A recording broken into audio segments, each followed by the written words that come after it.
Hi, my name is Sindoni, and welcome to another edition of Mystery of the Unexplained. Today in Part 4, our story is entitled The Abominable Snowman, which can be found in a book entitled Mystery of the Unexplained, put out and published by Reader's Digest. Since the sensational term Abominable Snowman burst upon a startled and delighted world, it has become clear that there is not just one big hairy upright hominid haunting the wild places, but a varied and widespread clan. As reports of sightings accumulate, it seems that there may be at least 3 different types of Yeti in the Tibetan Himalayan area, small, large, and extra large, all or none of which may be related. Only the large one seems to have any relationship to Bigfoot, Sasquatch, the skunk ape of the Everglades, Momo the Missouri monster, and other American varieties. The Chinese ape man bears a strong resemblance to this group, but the Russian Kaptar seems to be in a class by itself. Are these different geographic races of the same species, or several different types with nothing in common but an upright stance and a lot of hair? Indeed, how do they compare? John Green, famous Sasquatch hunter, takes a stab at answering. In very approximate terms, the North American variety is a good deal larger than the others, while the Russian one is taller than the Himalayan, but perhaps not heavier. The Himalayan creature, on the evidence both of its description and its footprint, is entirely unlike a human.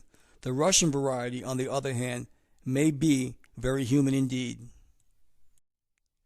For the benefit of those who fear that the killing of a Bigfoot for study would constitute not only murder but the elimination of a rare creature, Green adds firmly that there is not the slightest possibility that Sasquatches can be found human or near human, neither are they an endangered species. He believes that they are numerous. With a few suspect exceptions, Bigfoot is a gentle giant unduly monsterized by people who cannot conceive of it as a member of the animal kingdom. The Yeti has also been sensationalized out of all proportion to reality. To the Sherpas, there is nothing mysterious about it. The creature has been a part of their lives and recollections for at least 200 years. Himalayan villagers and hunters include it as just another animal when discussing local fauna. If it seems elusive, it is because its habitat lies far from human paths. Himalayan hunters say that the Yeti is not a man, nor does it live in the snow zone. Its home is in the highest Himalayan forests, deep in almost impenetrable thickets. There it reputedly moves about on all fours and swings from tree to tree.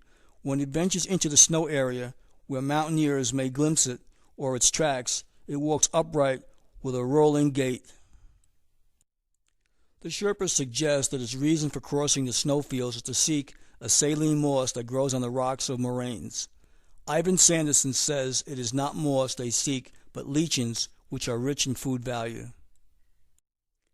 The American creature appears to be slightly more gregarious and considerably more inquisitive than its Asian counterpart, but it too seems to enjoy a reclusive lifestyle.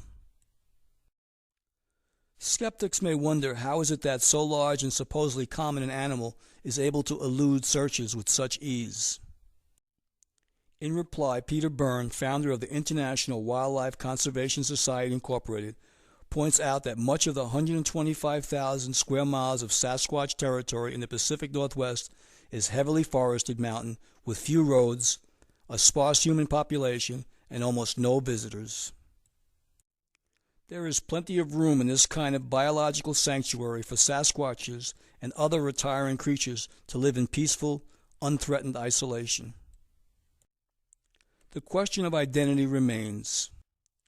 Living in impenetrable woods appears to be characteristic of the larger, hairy, upright creatures everywhere and suggests that they may be evolutionary dropouts seeking refuge from an imicable world. If a few zygolodons and plesiosaurs have slipped through the net of time, perhaps the two-legged enigmas are relics too.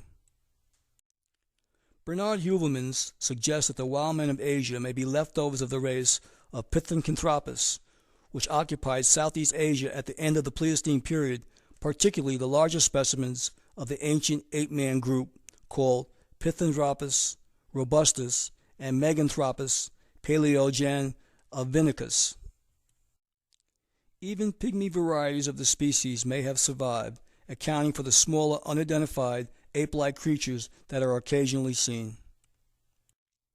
Zhao Zheng of the Peking Museum of Natural History speculates that the ape-like animals seen in and around the Hubei province in the 1970s might have been descendants of Meganthropus, a giant ape man that died out because it lacked sufficient intelligence to adapt to its environment. Other ancients are equally likely contenders. In 1935, Dutch paleontologist Ralph von Koenigswald unearthed a collection of fossil teeth of Asian origin that were virtually identical to human teeth, but 6 times larger. He decided that the specimens must have come from a species of giant ape, probably extinct for 500,000 years, which he called Gigantopithecus. But Gigantopithecus may not be extinct. Zoologist Edwin Cronin suggests that during the Pleistocene age, Asian Gigantopithecus sought safety from Homo erectus in the almost inaccessible valleys of the Himalayas, and the relatives of the giant ape, distant or near, may well have found sanctuary in the still unexplored fastnesses of the New World. I'd like to thank everyone for watching The Abominable Snowman.